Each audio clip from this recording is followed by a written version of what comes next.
Hello and welcome and namaste from New Delhi. You're watching DD India Live. I'm Gautam Roy. Coming up over the next 30 minutes.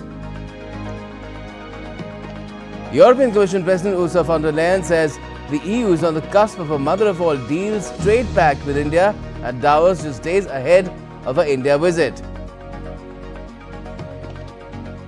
India steps up its investment pitch at the World Economic Forum.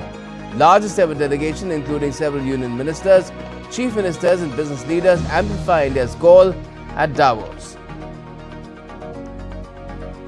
Talks between Syrian President Ahmed al-Shara and Kurdish-led Syrian Democratic Forces chief Mazloum Abdi have reportedly collapsed. And the UK government has approved China's controversial mega embassy plans at the site of the former Royal Mint in the heart of London, 8 years after the process began.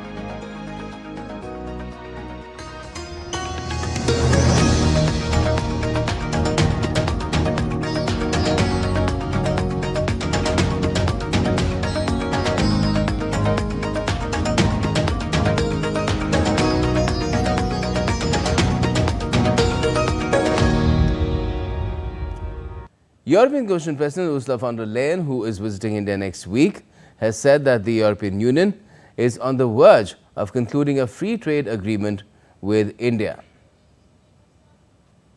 And right after Davos, the next weekend, I will travel to India. There's still work to do, but we are on the cusp of a historic trade agreement. Indeed, some call it the mother of all deals. One that would create a market of 2 billion people, accounting for almost a quarter of global GDP. And crucially, that would provide a first mover advantage for Europe with one of the world's fastest growing and most dynamic continents.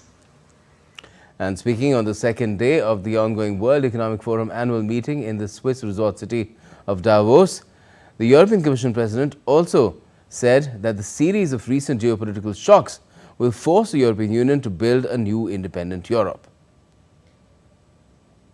That geopolitical shocks can and must serve as an opportunity for Europe. And in my view, the seismic change we are going through today is an opportunity, in fact, a necessity, to build a new form of European independence. The good news is we acted immediately, whether on energy or raw materials, defense or digital, we're moving fast.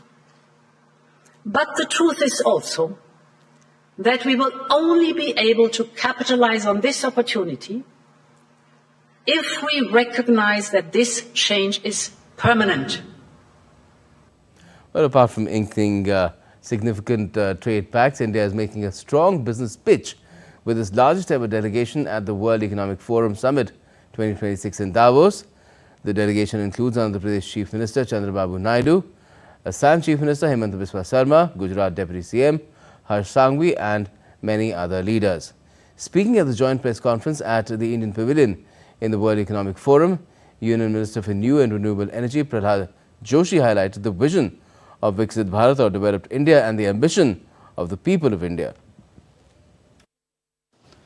This space carries the ambition of our people, the resolve of our leadership, that is to make India Viksit Bharat by 2047, and the belief of India time is not coming, India's time is now. Union Civil Aviation Minister K. Ram Mohan Naidu emphasized India's economic might and stressed on the importance of contemporary India on the global stage. India today is the fastest growing major economy in the world, and it is a country whose confidence is rooted in strong fundamentals and a very clear vision. And the vision comes from the strong and decisive leadership of our Honorable Prime Minister Shri Narendra Modi ji. And India has been growing leaps and bounds, not just in numbers, but in ambition, aspiration, and global engagement. India right now is a global trusted partner, not only for manufacturing, but for technology, innovation, and future-ready solutions. Opportunities for the world lie in India today.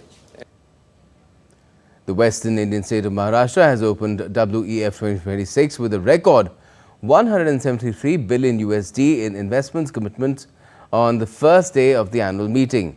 State government of Maharashtra on Monday signed 19 MOUs involving investment commitments worth 173 billion US dollars and over 1.5 million jobs on the first day of the annual meeting at Davos. These MOUs are across sectors and underscore strong global confidence in Maharashtra's consumer markets, infrastructure readiness and long-term growth fundamentals. Maharashtra commenced its participation at the WEF's annual meeting by inaugurating the State Pavilion, marking the beginning of a focused week of high-level engagements aimed at advancing Maharashtra's ambition of becoming a $5 trillion economy, guided by the vision of Viksit Maharashtra or Developed Maharashtra by 2047. The Maharashtra Pavilion has been positioned as a platform for structured dialogue and investment realization, reflecting the state's approach to Davos as a forum for enabling sustained capital deployment across industry, consumer markets, hospitality and infrastructure, including core and digital. The Northeast Indian state of Assam has made its debut at the 56th World Economic Forum in Davos as well, positioning itself as India's fastest growing state and a prime destination for green energy, semiconductors and tourism investment. Chief Minister Hemanta Biswa Sarma created history by becoming the first Chief Minister from Assam to attend the WEF annual meeting in Switzerland on Monday. His participation at WEF Davos 2026, being held from the 19th to the 23rd of this month, marks a significant milestone in positioning Assam on the global economic and policy-making stage. Highlighting Assam's strengths, CM Sarma urged global investors to invest in emerging state and emerging economy. We want to send a message that Assam is now an emerging state, emerging economy. So when you are thinking of investing in India, you can consider Assam as one of the destination. Assam is now officially we are the fastest growing state in the country. The Assam Chief Minister also said that the growth of Assam and the Northeast region are interlinked. He said any development in Assam benefits the entire Northeast region. We do not see Assam in isolation of Northeast, because when something happen in Assam, we are so interconnected that you cannot say that this is for Assam and this is not for Northeast. Like when Tata sets up semiconductor industry, it may be geographically in Assam, but it has to be for all Northeastern state. So Guwahati being the gateway of Northeastern state, the entire talent pool of the region, they comes to Guwahati. So Assam provide that ecosystem or opportunity to the youth of entire Northeast. So if I can bring 1 rupee to Assam, you can also say automatically that 1 rupee goes to Northeast. Now, talks between Syrian President Ahmed al-Shara and Kurdish-led Syrian Democratic Forces or SDF chief Mazloum Abdi have collapsed. A Kurdish official has told news agency AFP on Tuesday, accusing Damascus of demanding unconditional surrender. The negotiations aim to secure a ceasefire and integrate Kurdish-run areas into the Syrian state, but faltered amid army reinforcements and renewed tensions in northern Syria. Shara has rejected Kurdish demands for decentralization, insisting on full state control while pledging to protect Kurdish rights. Despite a ceasefire, clashes erupted in Raqqa as the SDF called on Kurds to mobilize while government forces advanced into former Kurdish-led areas. The breakdown has raised doubts about the durability of recent agreements and the future of the Kurdish autonomy in Syria. European nations have stepped up their game as US President Donald Trump refuses to back down on his ambition over Greenland. Denmark has boosted its military presence in Greenland and has more Danish soldiers arrived in Greenland's Kangerlussuaq on Monday as part of the Arctic endurance military exercise as Trump ramped up his campaign to take over Greenland.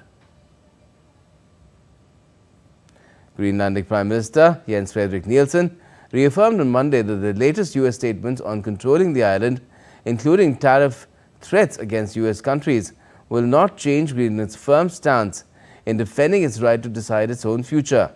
He said that Greenland is committed to ensuring that the discussions surrounding Arctic security will be held in a way that respects Greenland's role.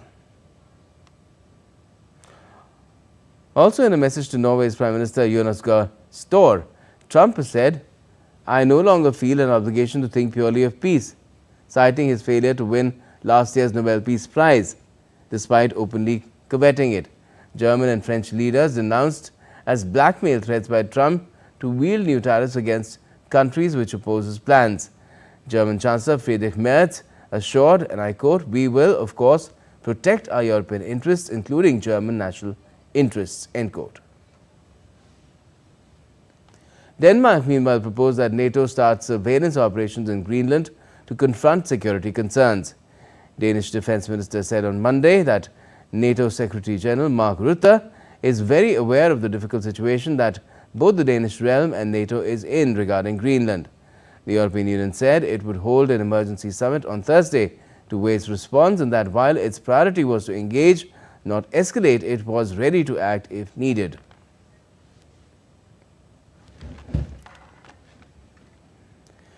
Now, US President Donald Trump's government has asked countries to pay $1 billion for a permanent spot on its Board of Peace aimed at resolving conflicts. The board was originally conceived to oversee the rebuilding of conflict-torn Gaza, but the charter does not appear to limit its role to the occupied Palestinian territory. So what exactly will this board do, and who's been invited? Take a look. The United Nations Security Council formally adopted my peace plan and officially... The Board of Peace will be chaired by Trump according to its founding charter as reported by the news agency AFP. It is an international organization that seeks to promote stability, restore dependable and lawful governance, and secure enduring peace in areas affected or threatened by conflict, reads the preamble of the charter sent to countries invited to participate. Trump will be chairman but also separately serve as inaugural representative of the United States of America. The chairman shall have exclusive authority to create, modify, or dissolve subsidiary entities as necessary or appropriate to fulfill the Board of Peace's mission, the document states. He will pick members of an executive board to be leaders of global stature to serve 2-year terms, subject to removal by the chairman. The chairman can be replaced only in case of voluntary resignation or as a result of incapacity. Member states have to be invited by the US President and will be represented by their head of state or government. The board will convene voting meetings at least annually, and each member state shall have 1 vote. The White House has said its members will include US President Donald Trump as chair, US Secretary of State Marco Rubio, Steve Witkoff, Trump's special negotiator, Jared Kushner, Trump's son-in-law, Tony Blair, former UK Prime Minister, Mark Rowan, billionaire US financier, Ajay Banga, World Bank President, Robert Gabriel, loyal Trump aide on the National Security Council. The list of countries and leaders who say they have been invited include, but are not limited to, Russia's President Vladimir Putin, Canada's Prime Minister Mark Carney, Egypt's President Abdel Fattah al-Sisi, Argentina's President Javier Milei, Jordan, Brazil, Paraguay, India, Pakistan, Germany, France, Italy, Hungary, Romania, Uzbekistan, Belarus, Greece, Morocco, Slovenia, Poland. Also, Israel and Hamas signed off on Trump's plan, which says a Palestinian technocratic administration will be overseen by an international board, which will supervise Gaza's governance for a transitional period. Bureau Report, TD India. And Trump has said on Tuesday that Britain's deal to cede sovereignty of the island of Diego Garcia and the Chagos Islands to Mauritius was an act of total weakness, adding that it was another in a very long line of national security reasons while Greenland has to be acquired. The island of Diego Garcia houses a strategically important US-UK air base in the Indian Ocean region. Britain and Mauritius last year struck a deal to pass on the sovereignty of the Chagos Islands to Mauritius while allowing Britain to retain control of the air base under a long-term lease. The deal had previously been supported by the US administration, which said when it was signed in May that it welcomed the agreement and commended efforts to secure the long-term operation of the joint military base. And we're yet to hear a Trump reaction on this one, but the British government has approved China's plans to build its largest embassy in Europe in London. The decision clears the way for a new Chinese embassy, often termed as a mega embassy, at Royal Mint Court near the Tower of London.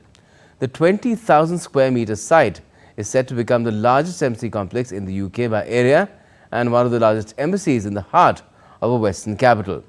This potentially ends a years-long deadlock and signals a bid to reset ties with Beijing, despite security concerns raised by lawmakers in Britain as well as in the United States. The move comes ahead of UK Prime Minister Keir Starmer's expected visit to China later this month, which would be the first by a British leader since 2018. And we're taking a quick break at this point, but coming up next on DD India Live, armed bandits kidnap 160 worshippers in Nigeria. At 45 years, Nitin Nabeen becomes the BJP's youngest National Party president.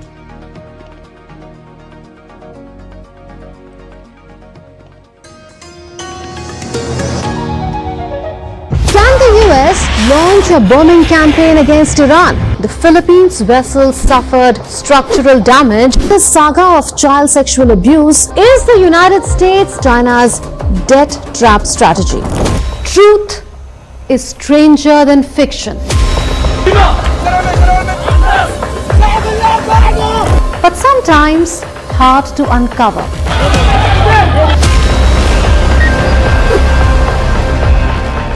Trust us to tell the truth, unadulterated and pure, of every story that matters to you.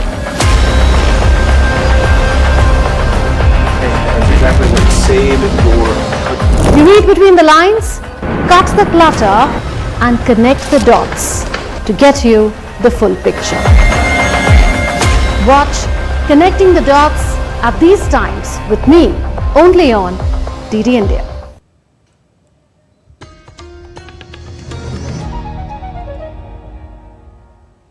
Welcome back. You're watching DD India Live. I am Gautam Roy. Now, the lower house of Australian Parliament on Tuesday passed laws to enable a national gun buyback and tighten background checks for gun licenses in response to the country's worst mass shooting in decades at a Jewish festival last month. The bill, which was opposed by Conservative lawmakers, passed the House of Representatives by a vote of 96 to 45. It's now been cleared by the Senate as well, where it has been passed with the support of the Greens. Other measures passed on Tuesday include stricter firearm import controls and provisions to improve information sharing between intelligence agencies on people trying to obtain gun licenses. The terrorists who killed 15 people on that horrible day had hate in their hearts and guns in their hands. The tragic events at Bondi demand a comprehensive response from government.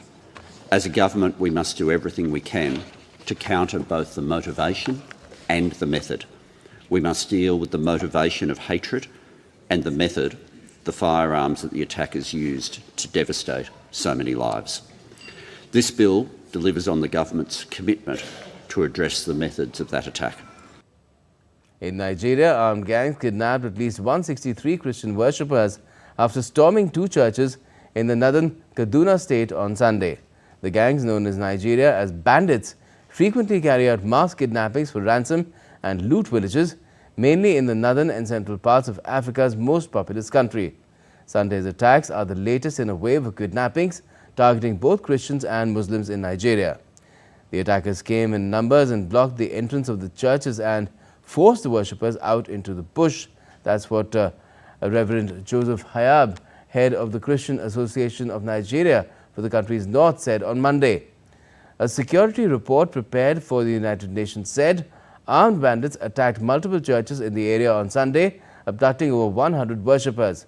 Kaduna is one of the several states in northwest and central Nigeria which have for years been terrorized by criminal gangs who raid villages, abduct residents and burn homes after looting them. Kajuru district is a hotspot for bandit attacks in Kaduna state, which has witnessed clashes between Christian farmers and Fulani Muslim herders. Now back home, the Bharatiya Janata Party has formally announced today that Nitin Nabin has taken charge as the BJP's national president at the party headquarters in New Delhi. The charge-taking ceremony was attended by Prime Minister Narendra Modi along with senior party leaders, chief ministers and key office bearers, marking an important organizational transition for the party. During the event, the Prime Minister congratulated BJP and party cadre and expressed confidence in the new leadership. Prime Minister Modi also affirmed that under Nitin Nabin's leadership, the BJP will continue to expand its organizational strength, achieve new milestones in the times ahead, and further deepen its connect with the youth of the nation. Nitin Nabin has been elected unopposed, succeeding outgoing BJP President JP Nadda, and is expected to focus on strengthening the party's grassroots network and organizational roadmap going forward. आने वाले 25 वर्ष बहुत महत्वपूर्ण है। ये वो कालखंड है जब विकसित भारत का निर्माण होना है और होना तय है।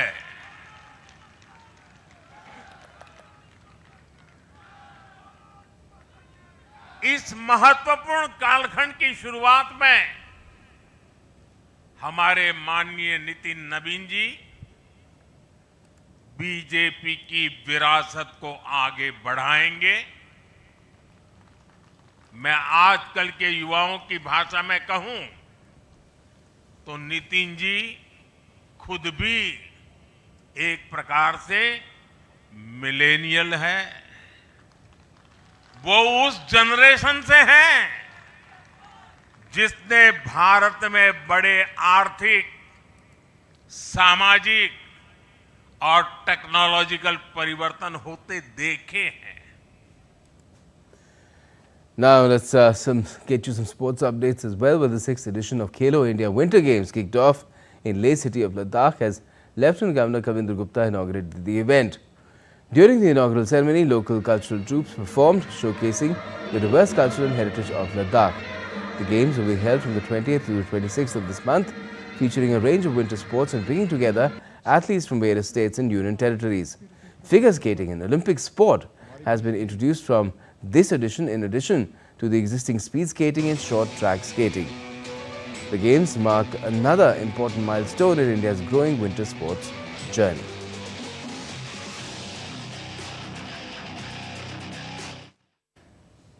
लद्दाख शीघ्र ही इंडिया में विंटर स्पोर्ट्स हब के रूप में उभरेगा।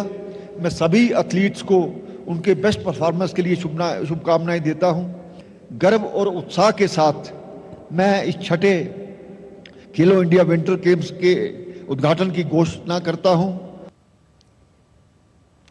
Defending champion Yannick Sinner barely broke sweat in launching his quest to win a third Australian Open in a row.